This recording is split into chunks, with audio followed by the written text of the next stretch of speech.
Kreu i Partisë Demokratike Sali Berisha u shpreh i bindur se nëse do të vijë në pushtet, qeveria e tij do të mundësojë anëtarësimin e Shqipërisë në Bashkimin Evropian sepse do të jetë i bazuar në merit. Berisha tha se me Edi Ramën nuk ka integrim, por vetëm mashtrim.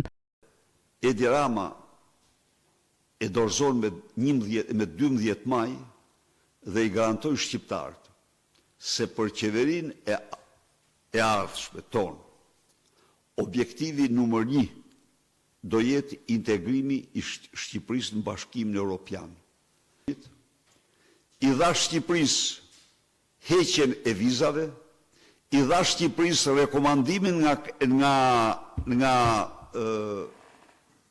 rekomandimin nga Komisioni Evropian statusit kandidat, i dha Shqipërisë ftesën në NATO, i dha Shqipërisë anëtarësimin në NATO. Ka vetëm një rrugë, dhe kjo rrugë është të plotësosh standardet dhe kriteret e procesit të anëtarësimit si interesi më i mirë i qytetarëve shqiptarë. Ndaj dhe përshëndes vendimin që kanë marrë, i garantoj se ylli polar, nordi, i kësaj qeverisë Aleancë për Shqipërinë Madhështore do të jetë integrimi i bazuar në merit i Shqipërisë në Bashkimin Evropian. Me Edi Ramën nuk ka integrim. Me Edi Ramën ka mashtrim. Kreu i PD-s ka folur edhe për programin e demokratëve dhe minimumi jetik 200 euro për çdo shqiptar, të cilin ai e cilësoi si paketa e dhëmshurisë. Berisha tha se programi i Partisë Demokratike dhe Aleancës për Shqipërinë Madhështore po bëhet pjesë shpirtërore e qytetarëve shqiptar. Motoja jon se do u kthejmë para shqiptarëve, po ngjit gjithnjë më shumë, tha Berisha. Jetik 200 euro.